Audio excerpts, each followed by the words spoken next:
Terima kasih Tuhan, kami bersyukur, kami mengucap syukur Tuhan buat segala kebaikan Tuhan dalam hidup kami sepanjang malam sampai pagi hari ini kami boleh ada Tuhan, kami boleh datang, kami boleh tiba di tempat ini, kami mau beribadah, kami mau memuji Tuhan, kami mau menyembah Tuhan, kami mau terima urapan kuasa Tuhan, kehadiran Tuhan pada pagi hari ini Tuhan Yesus.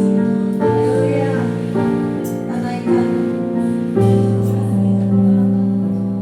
pujian untuk pertama.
Hanya Kau yang belum hadir Tuhan, Kau hanya berikan Yesus. kemenangan Tuhan kepada jemaat-Mu Tuhan yang sedang dalam perjalanan Kau timpakan Tuhan. Kau hantarkan Tuhan ke Hanya tempat Yesus. beririndu beribadah bersama-sama Tuhan, memuji memuliakan nama-Mu Tuhan Yesus. Hanya Kau. Terima kasih Tuhan. Yang mau lebih lagi Tuhan, yang mau lebih lagi Tuhan Yesus. Kami perlu Engkau Tuhan. Tanpa Engkau kami tidak akan mampu Tuhan Yesus. Haleluya. Tuhan, pagi hari ini kami serahkan ibadah kami Tuhan Yesus. Dari awal pertengahan hingga akhirnya nanti Tuhan. Dan Engkau yang beraja, Engkau yang bekerja Tuhan dalam setiap hati kami Tuhan Yesus. Penuhi setiap hati kami Tuhan Yesus. Dan kami boleh fokus Tuhan hanya memuji dan menyenangkan Engkau. Bukan untuk dilihat manusia Tuhan Yesus. Bukan hanya sekedar rutinitas Tuhan. Tapi kami mau berjumpa Tuhan. Dan menerima lawatan dan kuasa Tuhan pagi hari ini. Kami mengenalkan dengan hati yang sama Tuhan. Bukan dengan beban yang sama Tuhan. Bukan dengan sakit Tuhan Yesus. Tapi dengan kesembuhan, mujizat, pemulihan Tuhan. Di dalam nama Tuhan Yesus. Kami percaya Tuhan. Kuasa-Mu tidak pernah berubah Tuhan Terima Yesus. kasih. Kalau Engkau berkuasa, Engkau hebat, Engkau membelah lautan Tuhan. Ya, Engkau terima melakukan kasih. perkara besar Tuhan atas bangsa Israel. Engkau menyediakan mana Tuhan. Engkau menyediakan tiang awan, tiang api Tuhan. Begitu juga dengan kami Tuhan Yesus. Apapun permasalahan kami itu kecil Tuhan. Sangat-sangat kecil Tuhan Yesus. Engkau lihat masalah kami dengan mata Tuhan. Dengan kacamata Tuhan. Oh haleluya Tuhan. Haleluya Tuhan. Kami serahkan Tuhan semuanya ke dalam tangan Tuhan. Dan kami mau berikan waktu kami yang sebentar ini untuk fokus kepada Tuhan. Bukan masalah kami lagi karena kami sudah serahkan ke dalam tangan Tuhan. Di dalam nama Tuhan Yesus, kami siap untuk memuji nama Tuhan. Kami siap untuk melompat menari untuk Tuhan. Di dalam nama Tuhan Yesus, haleluya.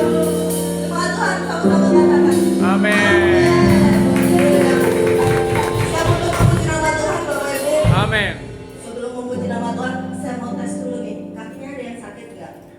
Kita lompat dulu 3 kali. Kalau misalkan sakit ya udahlah, nggak lompat nggak masalah. Tapi kalau kakinya sehat, kita mau melompat ke Tuhan. Amin. Amin. Kalau kita nggak mau dibatasi sama usia kita, saya percaya kita semua sehat. Amin.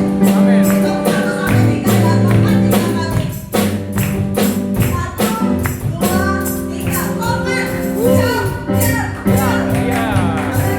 Nanti semuanya sehat, semuanya nanti saya mau lihat kita menari buat Tuhan, kita mau gerak buat Tuhan. Amin. Kita mau belajar punya kesenian yang benar. Kita mau belajar memuji sama-sama. Amin. Amin.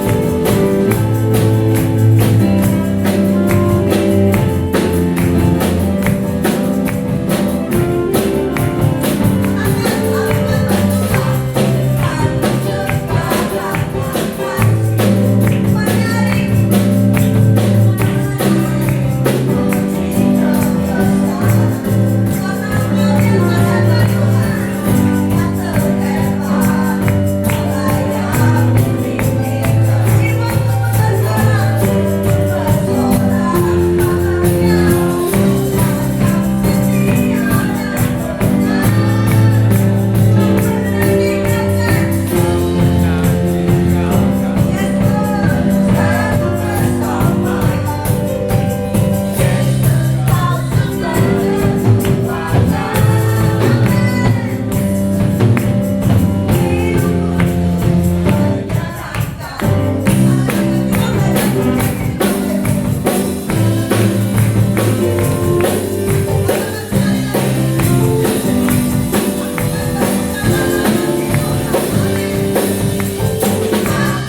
kami hati yang Tuhan, hati yang baik, hati yang subur Tuhan. Amin, Sehingga kami amin, itu boleh- amin. Sehingga firman itu boleh tertanam subur Yes, dalam Lord. hati kami dan dapat menjadi rema dalam hidup kami. Amin, Dan kami amin. telinga yang dengar-dengaran Tuhan Yesus. Dalam Dan nama firman Yesus. itu tidak hanya lewat Tuhan, tapi yang menjadi rema dan kekuatan yang baru dalam hidup kami. Di dalam nama Tuhan Yesus Kristus kami siap untuk mendengarkan firman. Haleluya. Tuhan sama-sama katakan. Amin.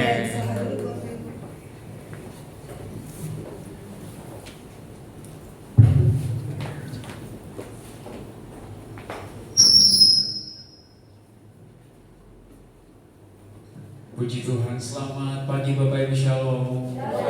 Apa kabarnya? Luar biasa. Sehat-sehat semua, amin. Amin. Puji Tuhan. Ya, saya terus bersuka cita berada di tengah saudara. Selama pujian penyembahan tadi benar-benar kita merasakan hadirat Tuhan. Saya secara pribadi merasakan betapa kita sungguh-sungguh hatinya menyembah Tuhan dan Dia mengajak kita untuk bersama-sama memuliakan nama Tuhan. Dan saya percaya Bapak Ibu juga yang ada di belakang, kita semua merasakan jamahan Tuhan, hadirat Tuhan pada pujian penyembahan tadi. Saudara kasih Tuhan, hari ini saya ingin membagikan sebuah firman Tuhan dengan judul berlayar bersama Yesus. Sobat, sama-sama kita katakan Berlayar bersama Yesus. Bapak Ibu tahu dalam kehidupan saudara ada sebuah bahtera yang dipercayakan kepada saudara. Apakah itu bahtera keluarga, apakah itu bahtera perusahaan, atau bahtera gereja. Dan semua bahtera ini adalah sebuah tempat wadah yang dipercayakan Tuhan kepada saudara. Saya belum berkeluarga, tapi seringkali ada beberapa orang suami istri yang kadang-kadang konseling sama saya dan meminta pendapat, meminta nasihat untuk masalah dalam keluarga mereka. Dan saya sering mengatakan kepada suami maupun istri yang sedang berselisih paham di dalam keluarga, saya selalu berkata begini, Anda berdua ada di sebuah kapal, ada di sebuah bahtera. Pada waktu kita ada di sebuah kapal, kita bisa mengalami ombak, kapal kita bisa sedikit mengalami masalah dan gangguan. Dan pada waktu keluarga kita atau kapal kita mengalami masalah, kita bisa mabuk, kita bisa muntah, kita bisa pusing, dan apapun kita bisa pingsan di atas kapal itu karena ombak yang sedang kita hadapi. Tapi ada satu hal yang tidak boleh kita lakukan, yaitu lompat keluar dari kapal hanya karena muntah. Itu satu hal yang tidak boleh kita lakukan. Jadi kita lompat dari kapal dan kemudian untuk menghindari masalah tersebut. Nah, saudara kasih Tuhan,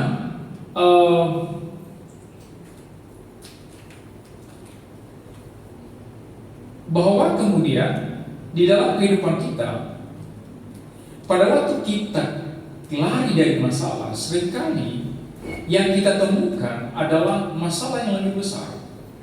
Kalau saudara lompat dari kapal, menghindari pusing di atas kapal, saudara lompat ke laut, saudara akan menemukan masalah yang lebih besar, yang jauh lebih buruk dari sekedar muntah dan mual, yaitu tenggelam. Itulah sebabnya banyak orang yang kemudian memilih bercerai di dalam kehidupan pernikahan, tapi kemudian setelah bercerai justru menemukan masalah yang lebih besar, ya, justru menemukan masalah yang lebih kompleks dalam kehidupan mereka. Nah, saudara kasih Tuhan, pada hari ini saya ingin kita membaca dari Markus pasal yang keempat ayat yang ke-35 sampai ayat yang ke-41. Markus pasal yang keempat ayat ke-35 sampai ayat yang ke-41. Pada hari itu, pada waktu hari sudah petang, Yesus berkata kepada mereka, marilah kita bertolak ke seberang. Markus 4 ayat 35 sampai 41. Pada hari itu, waktu hari sudah petang, Yesus berkata kepada mereka, marilah kita bertolak ke seberang. Nah, saudara kasih Tuhan, ini adalah peristiwa di mana Yesus itu mengajak para murid untuk berpindah dari satu kota menuju kota yang lain untuk melanjutkan pelayanan. Dan pada waktu mereka harus melanjutkan pelayanan ke kota yang lain, mereka harus melewati sebuah danau yang disebut Danau Galilea.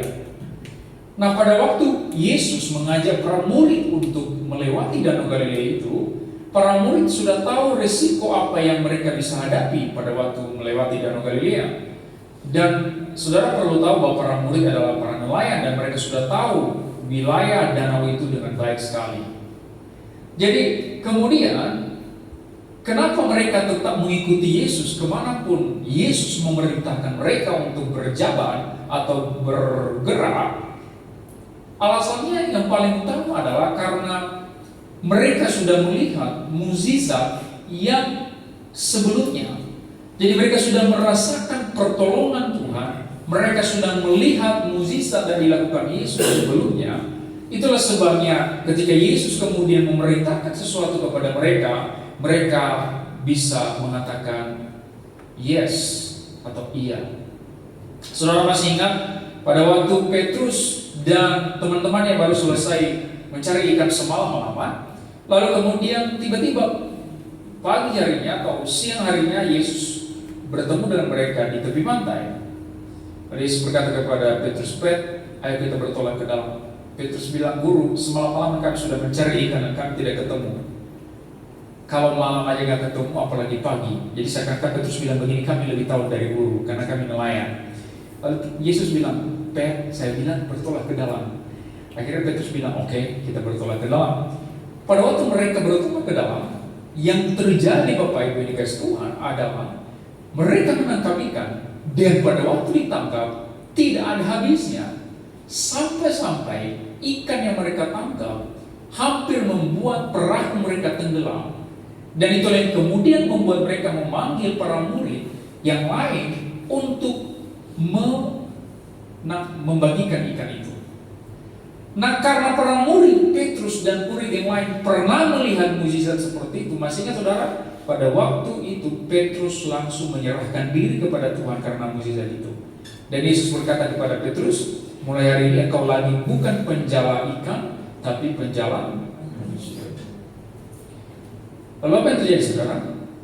Karena para murid sudah melihat mukjizat, hal supernatural, hal yang tidak normal seperti itu, maka kedepannya setiap kali Yesus memberi perintah, mereka selalu mengatakan oke, Guru. Kenapa? Karena mereka pernah merasakan pertolongan Tuhan sebelumnya. Mereka pernah melihat mukjizat sebelumnya. Saya percaya Bapak Ibu di ruangan ini pernah ditolong Tuhan. Maka kalau hari ini Yesus memberi perintah kepada saudara, saudara harus mengatakan apa? Oke, Guru. 1, 2, 3. Oke. Kenapa? Karena saudara pernah ditolong.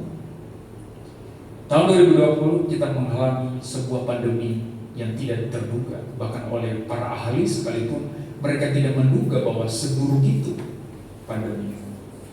Ya, paling ya endemi biasa gitu ya. Kayak Ebola pun kan di Afrika, Ebola tidak sampai mendunia. Padahal Ebola sebenarnya lebih parah daripada COVID-19. Ebola itu lebih mematikan. Tapi orang pada waktu itu ya kami juga di wilayah tertentu lah.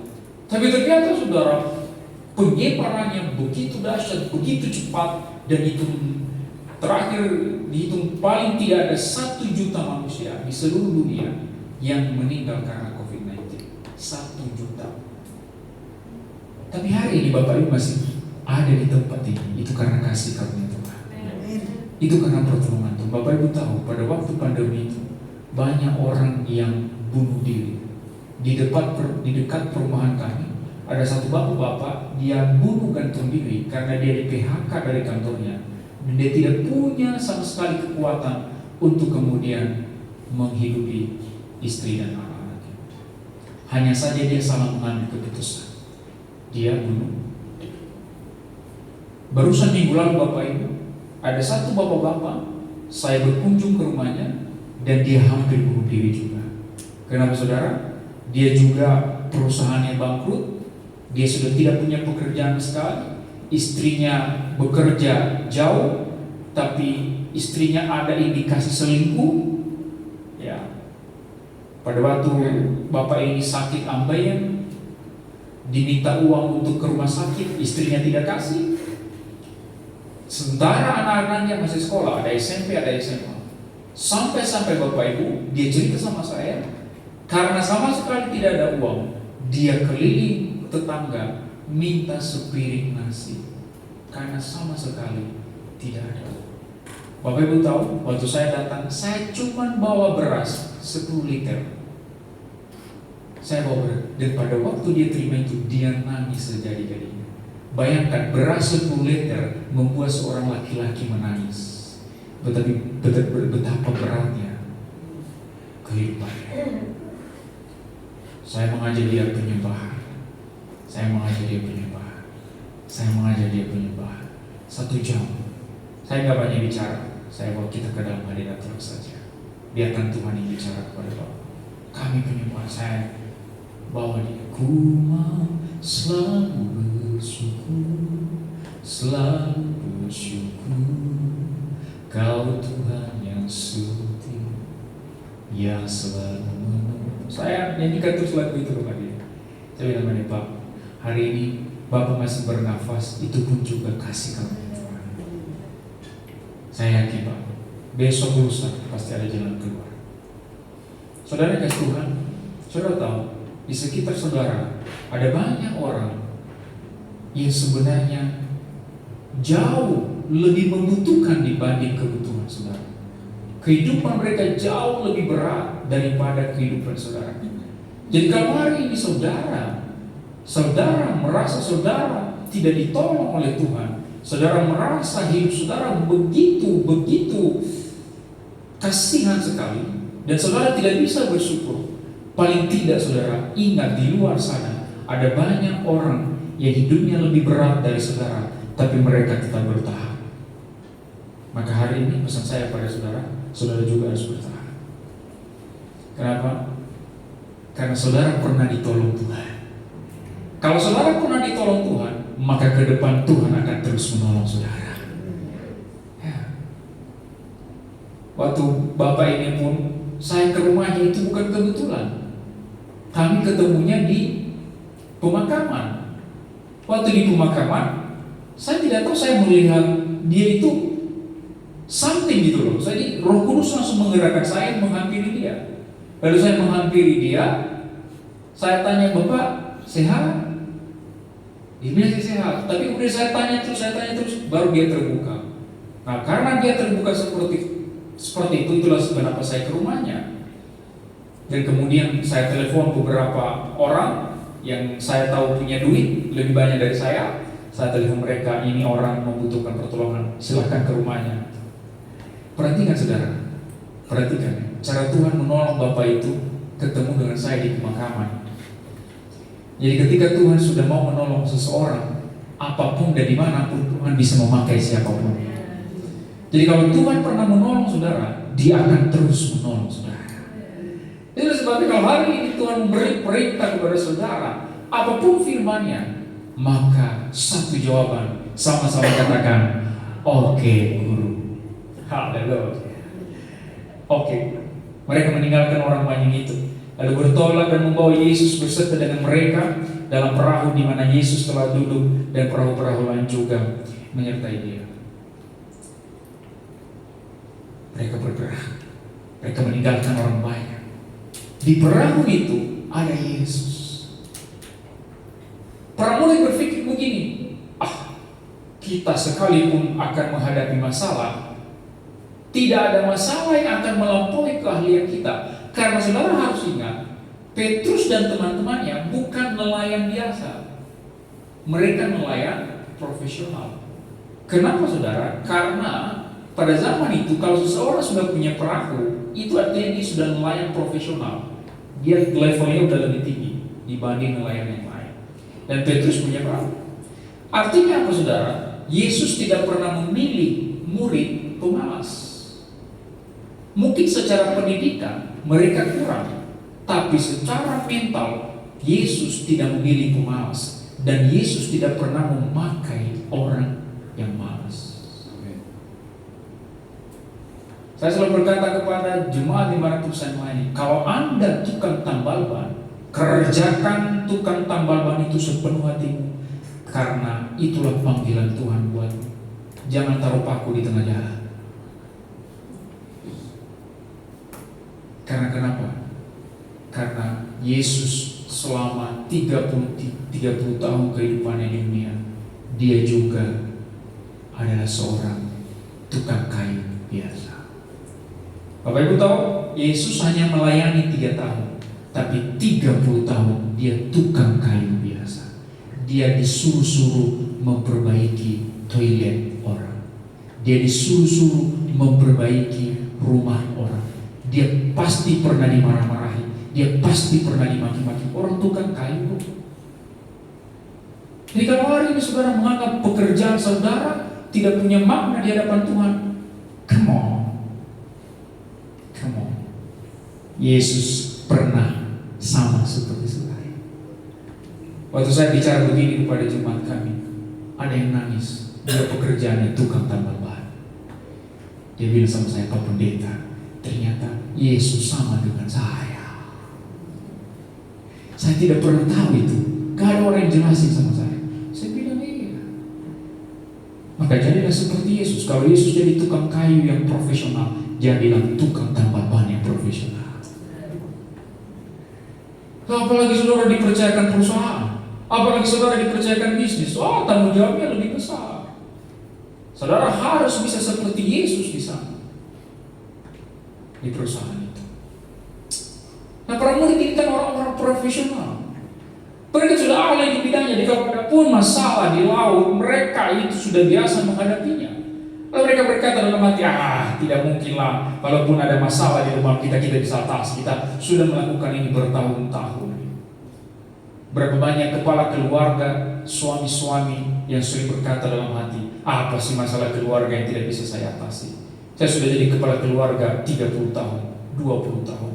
Semua masalah dari 20 tahun yang lalu, 30 tahun yang lalu, istri dan anak-anakku, semua masalah mereka saya bisa atasi. Apa sih masalah yang tidak bisa saya hadapi sebagai kepala keluarga? Berpuluh-puluh tahun sudah saya melakukannya. Itulah sebabnya di gereja lebih banyak perempuan daripada laki-laki. Karena laki-laki bermain di logika. Apa sih masalah yang tidak bisa saya hadapi? Ini sudah saya lakukan bertahun-tahun. Kalau perempuan beda, dia lebih pada perasaannya. Sekalipun saya bisa melewati, tapi saya butuh Tuhan. Jadi perasaannya itu lebih dalam. Kalau lagi dia orang yang tidak ke gereja juga bisa mengatasi masalahnya kok. Maka coba kita lihat, lebih banyak perempuan atau laki-laki di ruangan ini. Saya khawatir di surga juga sama. Lebih banyak perempuan daripada laki-laki. Tahu-tahu di neraka lebih banyak laki-laki daripada perempuan. Saya tidak tahu, tapi kalau di gereja ini, kan gereja gambaran surga. Ya. Dari mana saudara mencicipi surga? Dari gereja. Jadi saya 80-90% lah saya yakin lebih banyak perempuan. Kenapa saudara? Karena Petrus dan teman-teman itu berpikir kita sudah layak bertahun-tahun, kita pasti bisa mengatasi masalah ini. Sekalipun misalnya ombak datang, kita bisa mengatasinya. Kita sudah melakukan ini bertahun-tahun. Kita sering berpikir, tidak ada masalah yang melampaui kekuatan saya, tidak ada masalah yang melampaui keahlian saya. Saya di kantor ini, saya sudah di perusahaan ini sudah berpuluh-puluh tahun. Apa sih masalah di perusahaan ini yang tidak bisa saya atasi? Ditambah ada Yesus lagi di perahu. Kalau saya sudah ahli di bidangku, ada Yesus lagi di situ, tidak mungkin ada masalah yang melampaui kekuatanku. Ayat ke-37 yang terjadi, lalu mengamuklah taufan yang sangat dahsyat dan ombak menyembur masuk ke dalam perahu sehingga perahu itu mulai penuh dengan air. Yang terjadi kemudian, saudara kasih Tuhan, masalah ombak badai yang menghampiri para murid dan semua yang ada di perahu itu melampaui keahlian mereka. Tadi mereka berpikir ini tidak mungkin melampaui keahlian kita, tapi kemudian masalah yang datang itu melampaui keahlian mereka. Karena nanti kalau baca ayat berikutnya di bawah, mereka berseru minta tolong sama Yesus. Karena masalah yang datang itu sudah melampaui kekuatan mereka.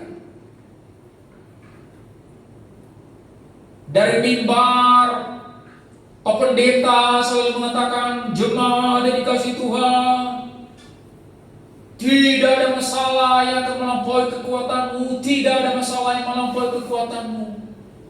Tapi tahukah saudara dikasih Tuhan, saya banyak konseling dengan jemaat, dengan orang.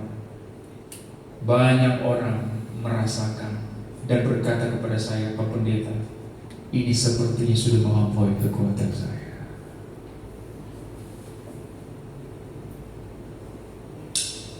Dulu saya juga berpikir begitu, Bapak Ibu. Tidak mungkin ada masalah yang melampaui kekuatan. Tapi kemudian tiba-tiba saya mengalami sakit penyakit pada tahun 2020. Penyakit peradangan lambung. Saya selama 1 tahun menderita luar biasa.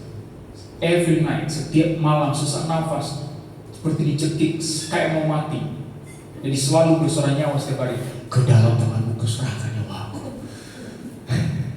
Setiap malam, ke dalam tanganmu kuserahkan nyawaku. Kenapa? Karena saya merasa ini sudah melampaui kekuatanku. Mungkin saudara berkata kepada saya, tapi kan ada 1 Korintus 10 ayat 13, Pak. Firman Tuhan bilang dalam 1 Korintus pasal 10 ayat 13, percobaan-percobaan yang kamu alami adalah percobaan-percobaan biasa yang tidak melampaui kekuatanmu.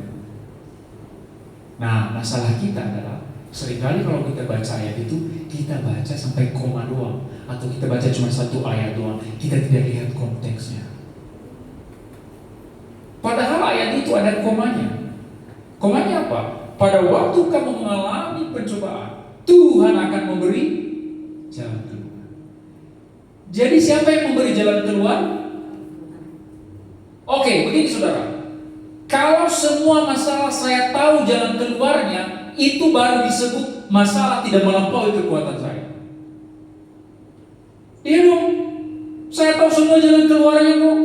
Berarti apapun masalah tidak melampaui keahlian kekuatan saya. Tapi kadang-kadang masalah yang datang itu melampaui pengetahuan saya tentang jalan keluarnya. Itulah sebabnya di ayat itu dikatakan, pada waktu kamu mengalami pencobaan ini, siapa yang memberi jalan keluar? Tuhan. Bukan saya, bukan saudara. Jadi bukan keahlian saudara yang menemukan jalan keluarnya, tapi Tuhan. Itulah sebabnya kadang-kala Tuhan mengizinkan sesuatu terjadi dalam hidup saudara, seolah-olah itu melampaui kekuatan saudara, tapi sebenarnya tidak pernah melampaui kekuatan Tuhan. Kenapa kemudian ada mu di situ, kekuatan mu di situ? Mu yang di situ bukan mu semua manusia di dunia.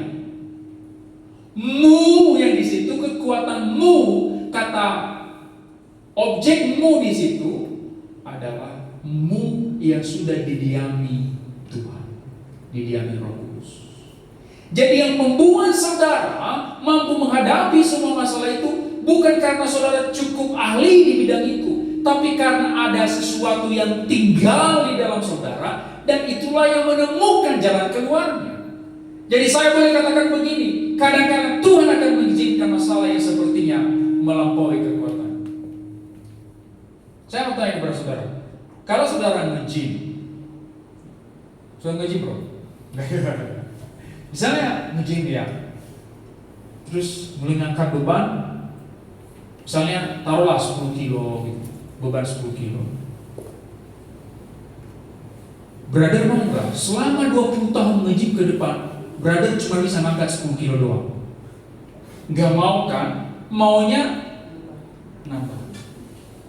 Tapi yang saya kasih ke kamu cuma beban 10 kilo terus sampai 20 tahun ke depan.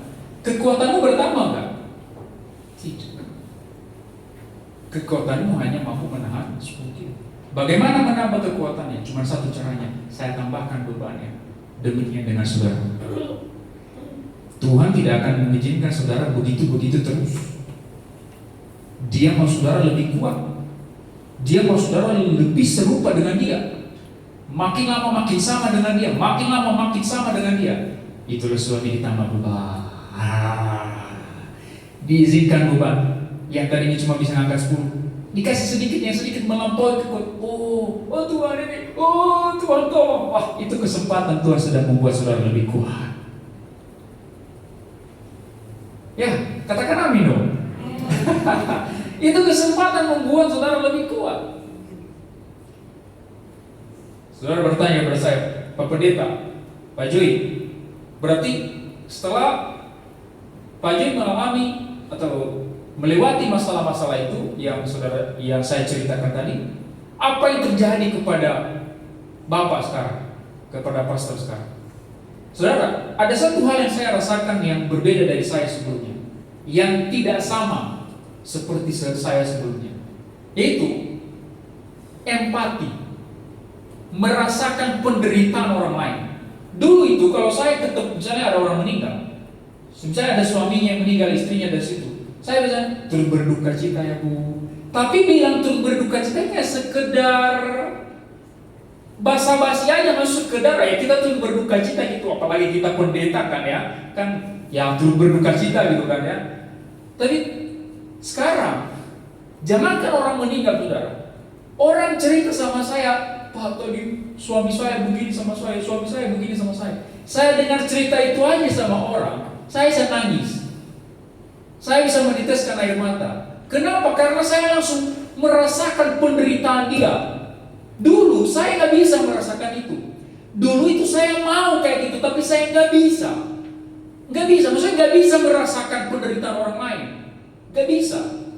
Saya mau berapa kali saya itu Tuhan izinkan saya punya hati yang bisa, tapi nggak bisa. Ternyata cuma satu caranya. Kita harus melewati penderitaan itu sendiri, baru kemudian kita bisa merasakan penderitaan orang lain.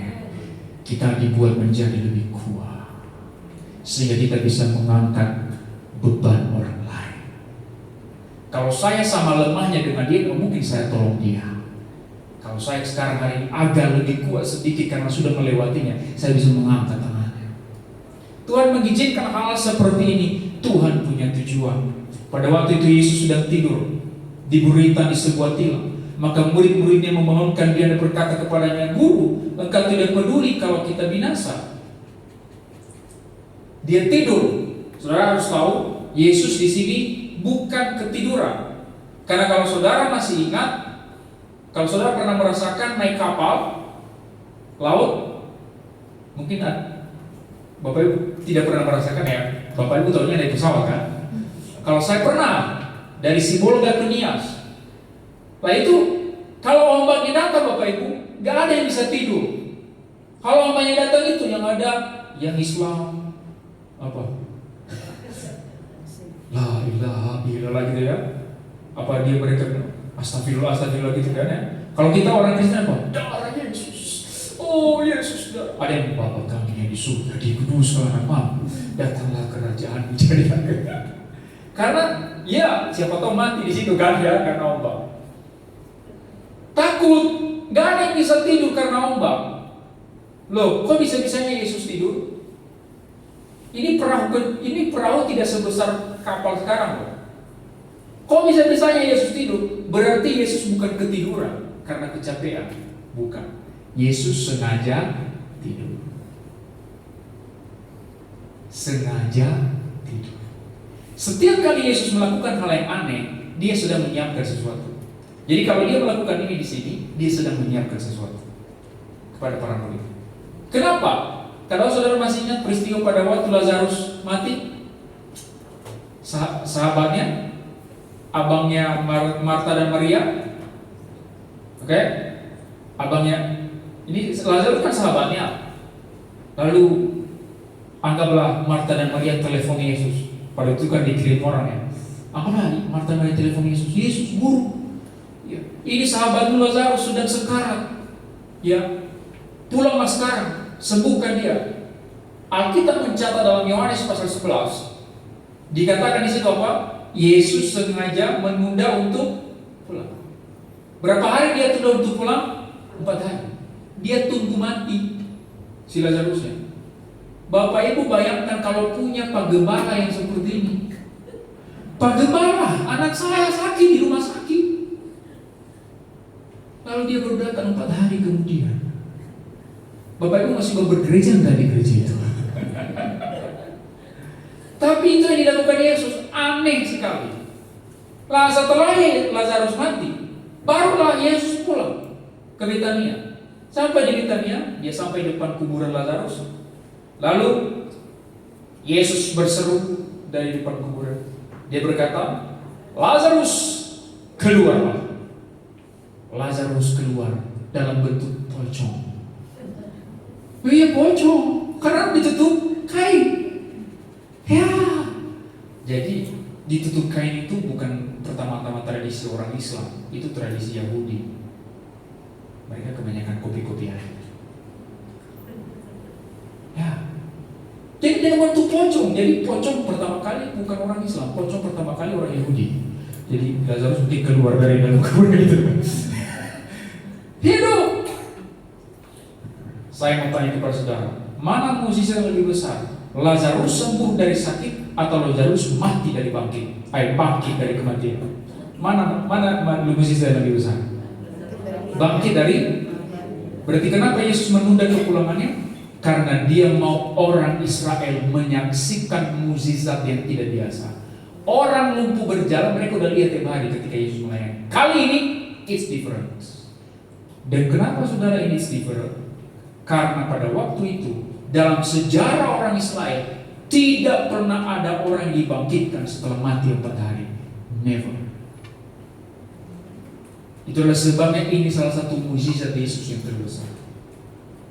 Waktu Elia membangkitkan anak kecil dalam perjanjian lama, itu baru mati 1 hari. Dan tidak pernah Yesus saja mati pada hari yang ketiga kan? Ini yang 4 hari. Ini yang 4 hari. Ya. Pak Bapak habis ini ada ibadah lagi kan? Sudah di sini, nggak ada lagi kan? Berarti kalau saya khotbah 2 jam nggak apa-apa ya? Saya baru setengah poin soalnya masih setengah lagi. Saya serius Bapak. Oke, ya, nggak apa-apa. Ngantuk-ngantuk dikit nggak apa-apa. Ya, saya bisa maklumi. Yang penting Bapak Ibu masih bisa mendengar, ya. Nggak apa-apa sambil tutup mata. Ya, amin. Amin. Ya, nggak apa-apa, ya. Sebelum saya diusir disuruh pulang, saya nggak mau pulang. Oke, saudara kasih Tuhan, apa yang terjadi? Pada waktu Yesus melakukan ini, dia sedang menyiapkan mukjizat yang lebih besar. Makanya dia sengaja tidur. Apa yang dilakukan? Ayat 39. Ia pun bangun, menghadiri angin itu, dan berkata kepada danau itu, diam, tenanglah. Lalu angin itu reda dan danau itu menjadi teduh sekali. Perhatikan Bapak Ibu, Yesus hanya sekali berfirman. Dia berkata, diam, tenanglah. Semua badai menjadi tenang. Ketika Yesus berfirman, tidak ada satu makhluk dan kuasa apapun di bawah kolong langit ini, di alam semesta, yang mampu membatalkan firman-Nya. Firman-Nya pasti terjadi. Dia tenang.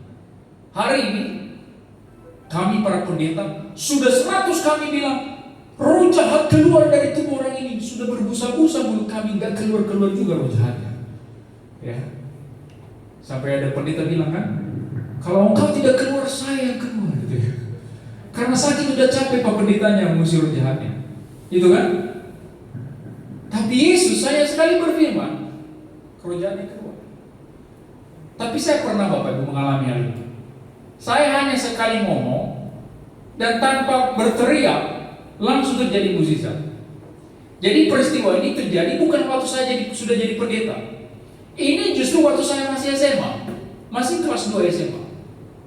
Pada waktu itu saya tinggal di kos. Jadi saya punya teman di kos. Lalu Sabtu malamnya kami itu ada latihan vokal group di gereja. Saya lagi di gereja lagi melatih anak-anak muda nyanyi vokal group gitu ya. Lalu tiba-tiba saya ditelepon oleh adik saya. Saya bilang, kenapa? Kak Joy pulang sekarang. Kenapa? Teman kita kesurupan. Lalu saya bilang, kenapa bisa?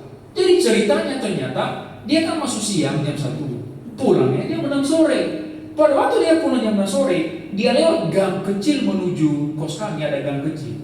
Pada waktu dia lewat gang kecil itu, tiba-tiba dia ketemu seorang perempuan tinggi sekali, berbaju putih, rambutnya panjang. Kira-kira ini siapa? Kuntilanak. Lalu perempuan ini menyiramkan air ke atas kepalanya. Dia buka mata, dia jamah rambutnya nggak basah. Dia lihat bajunya nggak basah. Dia lihat di depan tidak ada lagi perempuannya. Loh, perasaan tadi ada perempuan yang yang nyiram dia. Dia masuk ke kamar, 1 jam kemudian dia mulai berbahasa roh, tapi bahasa roh setan. Saya nggak tahu, saya nggak ingat bahasanya waktu itu, tapi yang pasti bahasa setan. Lalu saya bilang sama adik saya, ya udah panggil Pak Pendeta lah. Pokoknya nanti dulu Pak Pendeta, pokoknya kau dulu pulang. Wah, ya udah saya pulang, saya tinggalkan latihan itu ya, saya pulang. Lah, saya baru ingat saudara, 3 minggu sebelumnya saya baru menerima Yesus sebagai juru selamat secara pribadi. Ya, 3 minggu sebelumnya. Lalu kan saya bilang waktu itu, Tuhan, aku menerima Engkau sebagai Tuhan dan juru selamatku. Saya baru selesai buku Benny Hinn, Good Morning Holy Spirit, Selamat Pagi Roh. Jadi selesai baca buku itu, saya langsung tergerak untuk menerima, maksudnya berhubungan secara pribadi kepada Tuhan. Lalu saya bilang, penuhi aku dengan rohmu, tinggallah di dalam. Lalu besoknya saudara saya bangun. Apa yang terjadi saudara? Saya karena orangnya logika, saya suka pakai logika. Jadi saya bilang sama Tuhan begini, Tuhan, kalau memang benar saya sudah dipenuhi Roh Kudus, kasih buktinya. Ya dong, logikanya begitu. Kalau memang dalamku ada Roh Kudus, mana buktinya? Jadi saya berpikir logis. Nah, saya ingat itu 3 minggu lalu, saya baru di perjalanan, jangan-jangan ini Tuhan mau kasih buktinya itu ya. Gitu. Ya kan? Saya udah minta 3 minggu lalu. Dan waktu saya sampai di depan pintu kos kami, tiba-tiba kepala saya kayak membesar. Kepala saya itu kayak membesar gitu. Lalu tangan saya itu kayak makin besar. Loh, kok saya makin tinggi? Itu dalam perasaan saya loh. Lalu saya dekatin teman saya yang sedang kesupai itu. Gitu, dia lagi bahasa roh setan gitu ya. Lalu saya dekati dia, saya bilang sama hati, kalau saya teriak ngusir setan ini, saya kan bukan pendeta. Kalau setannya nggak keluar, saya malu gitu kan ya. Ya kan namanya juga masih anak SMA Bapak Ibu ya. Lalu apa yang terjadi saudara? Yang saya lakukan adalah saya berbisik, persis saya begini di telinganya. Jadi saya begini, saya bilang, dalam nama Yesus, engkau roh yang tidak berasal daripada Tuhan, tubuh ini adalah milik Allah, keluar. Sambil berbisik, dalam nama Yesus keluar. Orang lain tidak dengar, cuma saya doang. Apa yang terjadi saudara? Roh jahatnya keluar. Saya baru kelas 2, boleh tepuk tangan bagi kebenaran. Saya baru kelas 2 SMA. Saya bilang begini, kalau Bapak Ibu punya anak-anak, mereka bisa dipakai Tuhan. Kalau saya pernah dipakai, mereka bisa dipakai Tuhan. Ini saya ceritakan ini supaya Bapak Ibu bisa cerita nanti sama anak. Tadi Pak Pendeta cerita begini, supaya dikasih semangat ya. Ini ada anak-anak muda di belakang ini ya. Lalu anak muda ini cerita, teman saya ini cerita sama saya, dia bilang, Kak Joy, tahu nggak tadi? Waktu saya lagi perawaran gitu, saya lihat di atas atap kos kita itu banyak sekali bergelantungan setan-setan katanya. Ada yang tidak punya kepala, ada yang tidak punya badan, ada yang anak kecil, ada yang perempuan segala macam. Jadi bergelantungan. Ya. Tapi pada waktu Kak Joy datang, waktu Kak Joy berdoa, tiba-tiba ada cahaya pecah di depan mata saya. Jadi dia bilang ada cahaya pecah. Jadi cahaya itu pecah, boom. Lalu pada waktu cahaya itu pecah di depan matanya, langsung hilang tadi penglihatan tentang roh jahat. Itulah kuasa orang yang sudah dipenuhi Roh Kudus. Jadi saudara guys, ketika Yesus berfirman, satu kali dia berfirman, tidak ada suatu kuasa makhluk di bumi ini yang mampu membatalkan firman-Nya. Maka saya mau berkata begini, mari praktikkan firman itu dalam hidup saudara. Karena kalau Tuhan berkehendak, maka tidak ada yang bisa membatalkan firman itu dalam hidup saudara. Saudara harus punya iman yang sebesar itu. Lalu ia berkata kepada mereka, mengapa kamu begitu takut, mengapa kamu tidak percaya? Perhatikan, ketakutan berasal daripada ketidakpercayaan. Jadi kalau hari ini saudara takut, jangan-jangan karena saudara tidak percaya. Saudara kurang percaya. Mereka menjadi sangat takut dan berkata seorang kepada yang lain, siapa gerangan orang ini sehingga angin dan danau pun taat kepadanya. Ini poin saya yang terakhir Bapak Ibu. Ini benar-benar terakhir. Saya sudah mau khotbah 1 jam. Sudah mau 1 jam saya khotbah. Karena Bapak Gembala tadi kan bilang tidak ada ibadah sekarang. Ya, maafkan saya. Lalu di ayat 41 ini Bapak Ibu, ada yang aneh. Apa yang aneh? Nah, saya cek kasih tahu yang aneh. Badai sudah tenang, ombak sudah tidak ada, angin taufan sudah hilang. Aneh sekali. Tiba-tiba ayat 41, ketakutan para murid meningkat. Mereka menjadi sangat takut. Ayat 41 mengatakan itu. Apa yang terjadi? Semua sudah selesai, masalah sudah selesai. Kok tiba-tiba ketakutan para murid meningkat? Jawabannya cuma satu. Ada sesuatu di hadapan mereka yang lebih menakutkan dibanding ombak dan badai. Apa itu saudara? Yesus sendiri. Ternyata Yesus jauh lebih menakutkan daripada badai dan ombak. Oh, mereka gemetar, ketakutan mereka jauh lebih besar daripada takut yang sebelumnya tadi terhadap ombak. Takut mereka bersujud di hadapan Tuhan. Kenapa? Karena mereka langsung menyadari bahwa Yesus adalah pencipta langit dan bumi dan Dia punya kuasa atas alam semesta. Dan ketika mereka menyadari itu, mereka menjadi sangat takut. Saya berkata kepada saudara begini, jangan jadi orang Kristen lebih takut masalah daripada takut sama Tuhan. Ketakutan saudara kepada Tuhan harus lebih besar daripada ketakutan saudara kepada masalah. Saudara tahu kenapa orang korupsi? Kenapa? Karena dia lebih takut miskin daripada takut masuk neraka. Dia lebih takut miskin. Dia lebih takut malu karena gak punya harta daripada takut dihukum Tuhan. Hari ini saya mau pesan kepada saudara, memiliki ketakutan yang lebih besar kepada Dia. Kalau saudara pernah benar-benar menyadari bahwa Dia adalah pencipta langit dan bumi, mari bersujud di hadapannya dengan penuh rasa takut. Semua tujuan khotbah yang saudara dengar setiap minggu, semua tujuan doa, semua tujuan pujian penyembahan yang saudara lakukan setiap hari dan setiap minggu, tujuannya cuma satu, menghasilkan orang-orang yang semakin takut akan Tuhan. Kalau saudara melayani, saya pendeta, saya berkhotbah setiap hari minggu, saya melayani, saya berdoa setiap hari, tapi saya tidak semakin takut akan Tuhan, semua pelayanan yang saya lakukan sia-sia. Pesan saya cuma satu kepada saudara juga hari ini, semua pelayanan saudara akan menjadi sia-sia kalau saudara tidak semakin takut akan Tuhan. Perlu takut. Maka kalau saudara takut sama Tuhan, maka saudara juga takut melakukan dosa. Kenapa saya bilang begini saudara? Karena banyak orang yang menerima mukjizat Tuhan, tapi justru makin brengsek. Sudah menerima mukjizat, tapi makin pengecut, makin jauh dari Tuhan. Karena tidak takut akan Tuhan. Tujuan saudara menerima mukjizat adalah supaya saudara semakin takut akan Tuhan. Banyak orang mengalami proses, mengalami sakit penyakit, bangkrut, dipulihkan Tuhan. Setelah dia dipulihkan, malah dia jauh lebih buruk dan jauh lebih jahat daripada sebelumnya. Dia tidak lulus ujian. Ujiannya menjadi sia-sia. Penyakitnya menjadi sia-sia, kebangkrutannya menjadi sia-sia, proses yang dialami menjadi sia-sia. Karena setelah dia ditolong Tuhan, justru dia semakin menjadi lebih jahat. Jangan sampai saudara tidak lulus ujian. Saya dosen, saya tahu persis, tidak semua mahasiswa yang ikut ujian pasti lulus. Tidak semua, ada yang tidak lulus. Saya pastikan diri saudara lulus ujian.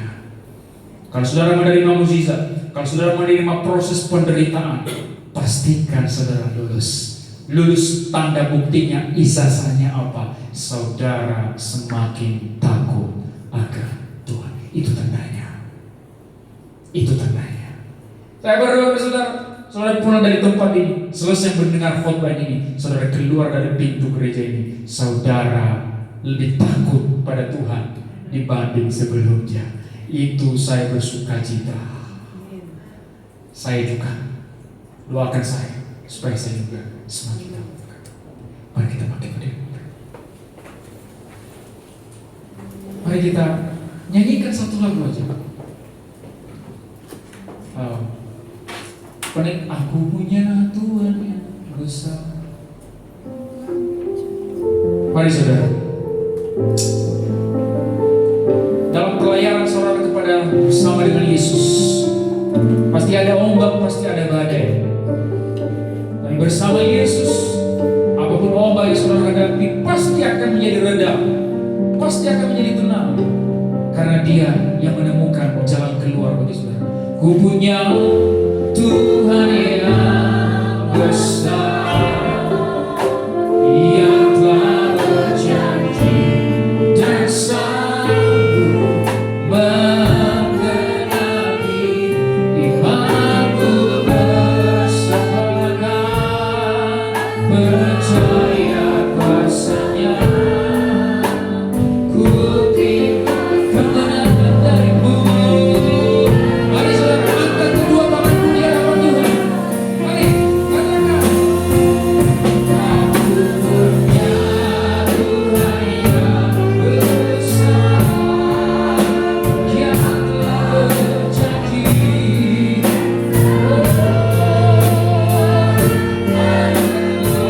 Imanku bersamakan, percaya. Mari terima sekarang, ku terima kemenangan darimu.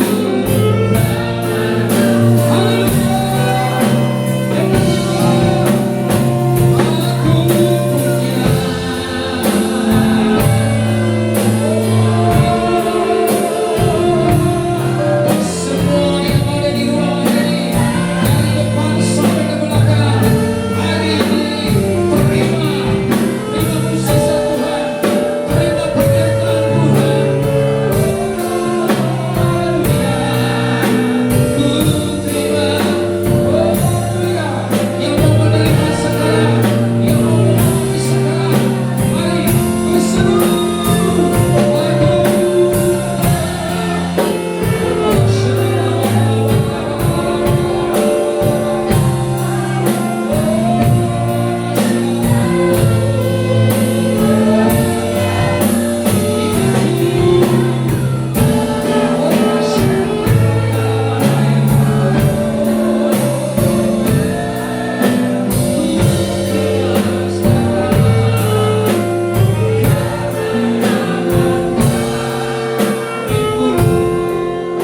Saya yakin setiap saudara punya bahtera bersama dengan Yesus. Apakah itu bahtera keluarga, apa itu bahtera perusahaan, pekerjaan, apakah itu bahtera gereja.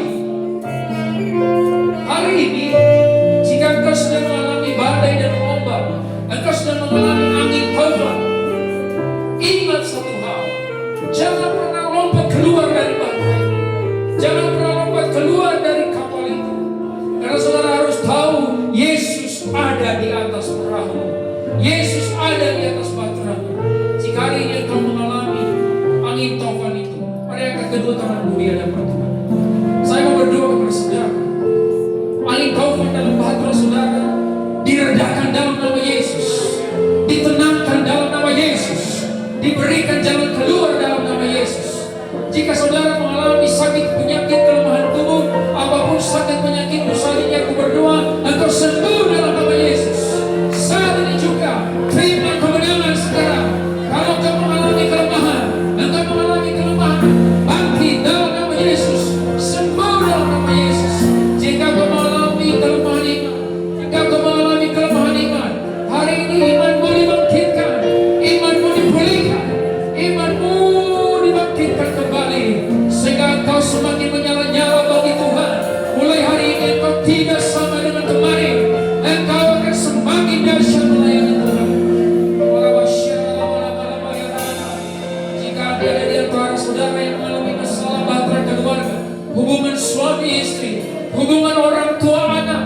Hari ini aku berdoa kepadamu, in the name of Jesus, keluargamu dipulihkan oleh Tuhan, keluargamu dipulihkan oleh Tuhan. Badai dalam rumah tanggamu diredahkan dalam nama Yesus. Badai dalam rumah tanggamu ditenangkan dalam nama Yesus.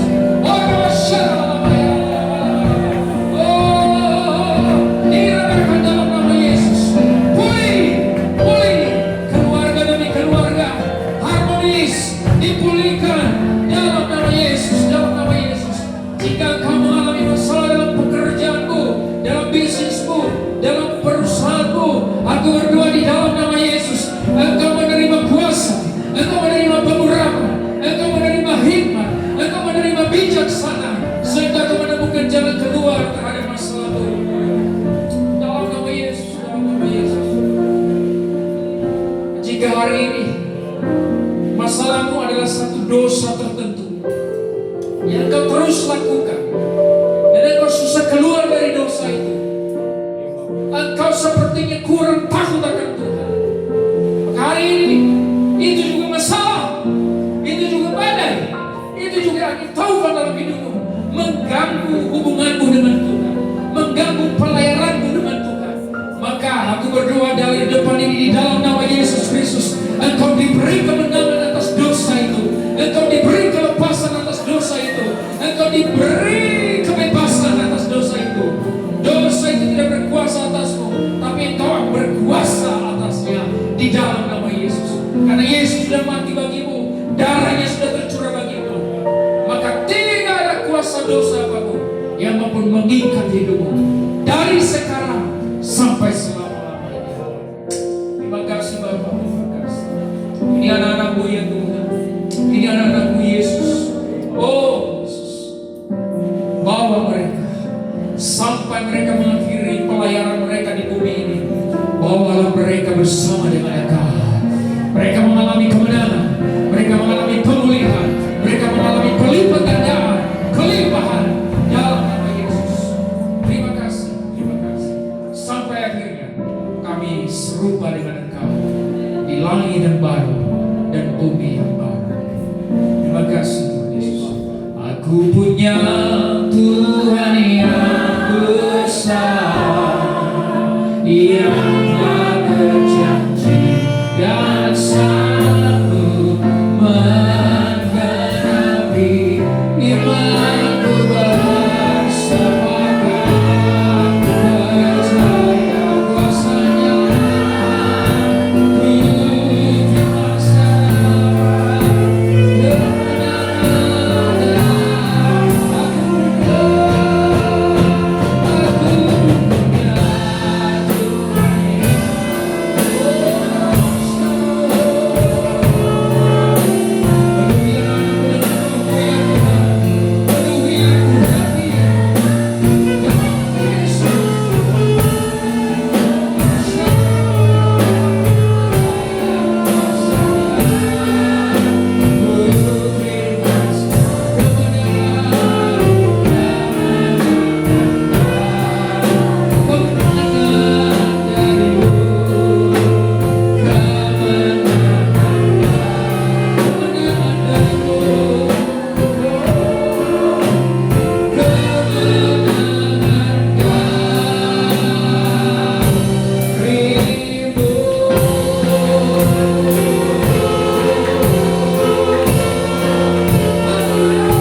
semakin dekat dan takut akan Allah. Amin. Amin.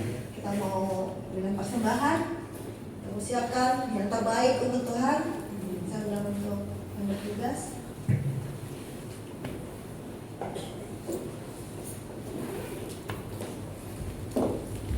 Sekaligus untuk berdoa bersama-sama. Haleluya, haleluya. dalam nama Tuhan Yesus, Tuhan dan Juru Selamat kami yang kudus Bapa. Kembali kami datang kepadamu pada hari ini dan dengan pengucapan syukur kami kepada Tuhan.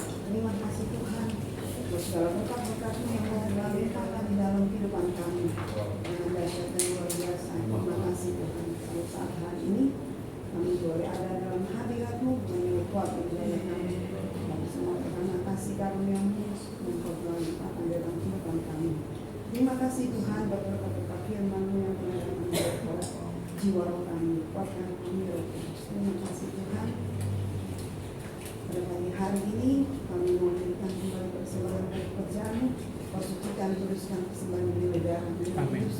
Dan persembahan kami berikan melalui roh kerajaan-Mu Tuhan sampai ke dunia ini. Tuhan berkati, kami memberi maupun yang mengajar kami bersungguh rindu memberikan yang terbaik buat pekerjaan-Mu. Terima kasih Tuhan yang akan memberkati segala usaha keluarga rumah tangga kami. Tuhan menyertai memberkati, Tuhan membuatnya berhasil dengan pertolongan yang ajaib dan heran. Terima kasih Bapa di surga, hanya di dalam nama Tuhan Yesus, Tuhan dan Juru Selamat kami yang kudus, kami sudah berdoa dan mengucap syukur hanya kepada-Mu Tuhan. Haleluya, amin. Naikkan pujian.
WO-nya Ibu Rini, asalnya Ibu Melan, dan firman Tuhannya Ibu Apong. Mungkin ada tambahan?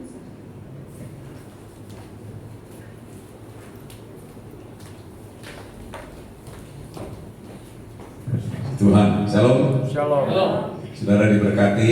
Amin. Amin. Biarlah apa yang kita sudah diberkati, apa yang firman Tuhan sudah datang kepada kita boleh semakin takut akan Dia, semakin kita menyembah, memuji, bahkan melakukan sesuatu yang lebih lagi buat Tuhan. Amin. Amin. Saudara, biarlah Tuhan memberkati hambanya, Pendeta Joyman, ya yang masih muda, tapi Tuhan memakainya, dan sebentar sore juga beliau akan datang ke cabang kita di Tangerang. Kira Tuhan juga pakai memberkati jemaat yang ada di sana juga.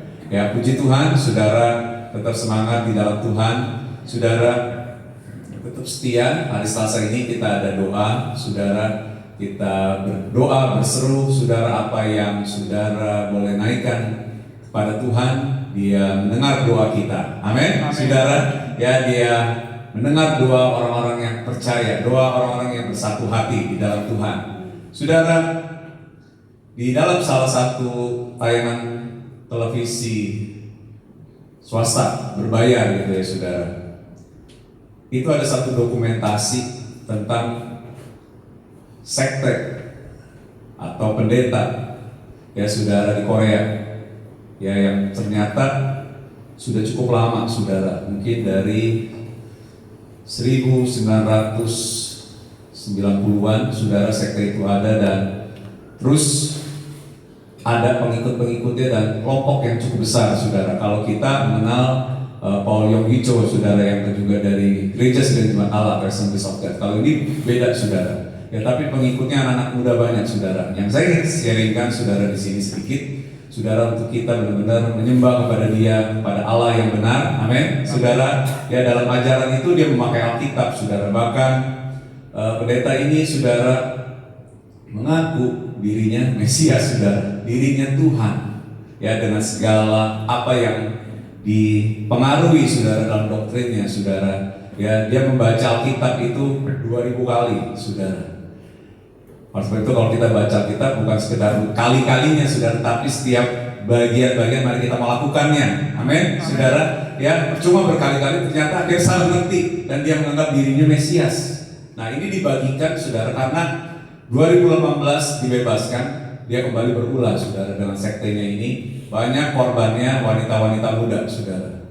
Ya, dan saya penasaran juga, kira tahun 2022 ditangkap lagi saudara. Dan dia ada di Korea, Tiongkok, Taiwan saudara, dan korbannya itu saudara banyak wanita dan juga banyak yang ingin mengabdikan dirinya saudara. Aneh ya saudara. Ya, mereka menyebutnya Tuhan. Dia harus melakukan apapun untuk Tuhan. Nah, kita harus mengerti Tuhan yang kita sembah adalah Tuhan kita Yesus Kristus. Amin. Saudara, kita boleh menghormati, menghargai hamba Tuhan, tapi dia bukan Tuhan. Amin. Saudara, ya, tetap Tuhan yang kita sembah, Tuhan kita Yesus Kristus yang kita nantikan saudara. Ya, dalam sekte ini, film ini kenapa ada? Untuk mengingatkan kepada umat saudara supaya jangan sampai salah melangkah. Ya, kan pengikutnya masih ada juga yang mau saudara, bahkan rela memberikan dirinya saudara. Mari kita mau berikan diri kita buat Tuhan, kita mau lakukan sesuatu buat Tuhan. Amin. Saudara, Tuhan memberkati. Kiranya ini menjadi satu informasi yang baik juga untuk saudara dan saya tetap setia di dalam Tuhan, untuk tetap takut sama Tuhan, lebih takut kepada Tuhan daripada takut dengan segala-gala hal yang mungkin membuat kita tidak berdaya saudara. Tuhan memberkati. Dan saudara, kita bersyukur kemarin Maria juga sudah Tuhan tambahkan usia 1 tahun lagi saudara. Ya, ada banyak yang berulang tahun ternyata di bulan Maret ini di gereja kita. Tuhan memberkati. Sebentar di bawah ada makanan kecil yang dibawa oleh beberapa jemaat. Ya saudara, terima kasih buat perhatiannya, buat kebersamaannya saudara. Ya, sehingga kita bisa menikmati makanan kecil saudara sebelum pulang di bawah sambil kita ngobrol ramah-tamah. Mari kita bangkit berdiri saudara. Tuhan memberkati. Sekali lagi terima kasih hambanya. Tuhan memberkati pada pendeta Jomen. Kita nyanyikan satu lagu Glory, Glory, Haleluya dengan nada yang slow aja. Mari kita akhiri dengan syukur kita kepada Tuhan, memuliakan Dia. Glory, glory, haleluya.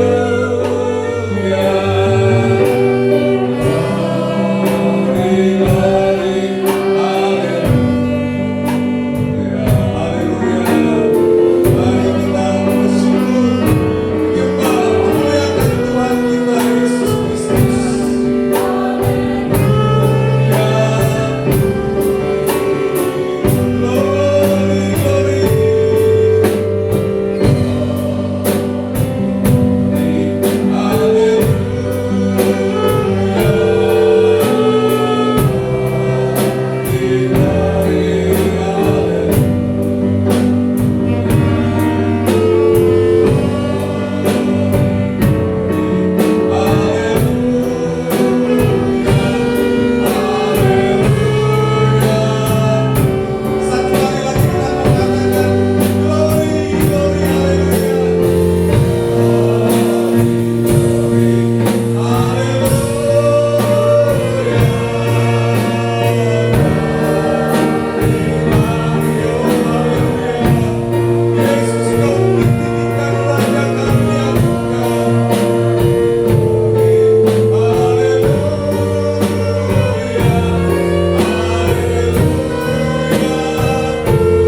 menghormatkan dan meninggikan, memuliakan Engkau Tuhan. Melalui doa dan peristimewa juga melalui firman-Mu. Biarlah Tuhan, apapun yang saat ini kami sedang alami, kami percaya Tuhan, kami punya Tuhan yang besar, Tuhan yang lebih dari segalanya. Amin. Tuhan yang pasti akan menolong dan menyertai kami. Yes. Biarlah kami boleh takut akan Tuhan lebih dari segala-galanya. Tuhan, kami percaya Tuhan, penyertaan-Mu begitu sempurna.